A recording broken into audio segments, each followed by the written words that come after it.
বিশ্ব ক্রিকেটাঙ্গনে শ্রীলঙ্কাকে বন্ধু হিসেবে পাশে পেয়েছে বাংলাদেশ, যার শুরুটা 2000 সালে টাইগারদের টেস্ট স্ট্যাটাসে সমর্থনের মধ্য দিয়ে। প্রতিশ্রুতি অনুযায়ী এরপর দুদেশ ম্যাচ খেলেছে 17টি, যা কিনা যে কোনো দলের বিপক্ষে সর্বোচ্চ। 17 বছরের পথ চলায় শততম টেস্টের দৌড় গড়ায় বাংলাদেশ, তাও কিনা বন্ধু বাড়িতেই। তাই আয়োজনটাও হতে যাচ্ছে জাঁকজমক। বোর্ড কর্মকর্তা থেকে শুরু করে ক্রিকেটার সবার জন্য থাকবে স্মারক। বাংলাদেশের শততম টেস্ট স্মরণীয় করে রাখতে আমরা বিভিন্ন ব্যবস্থা নিয়েছি। ক্রিকেটারদের সনদ প্রদানের পাশাপাশি দেয়া হবে বিশেষ স্মারক। এছাড়াও থাকবে বিশেষ নৈশভোজ। শুধু তাই নয়, বিসিবির কর্মকর্তাদেরও আমরা আমন্ত্রণ জানিয়েছি।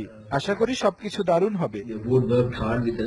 ওয়ানডে টি-20 যুগে এখন অনেকটাই জনপ্রিয়তা শূন্য টেস্ট ক্রিকেট। তাই জৌলুস পাড়াতে আলোচনা চলছে গোলাপি বলে 4 দিনের দিবারাত্রি টেস্ট আয়োজন নিয়ে, যার পক্ষে অবস্থান লঙ্কান বোর্ড সভাপতির। দেখুন, সাম্প্রতিক সময়ে টেস্ট ক্রিকেট কিছুটা হলেও জনপ্রিয়তা হারিয়েছে, যেটা ফিরিয়ে আনতে বিভিন্ন রকমের উদ্যোগও হাতে নিয়েছে আইসিসি। আমাদের তাতে সমর্থন রয়েছে। তাই বলছি, 4 দিনের দিবারাত্রির টেস্ট ক্রিকেটের পক্ষে আমরা।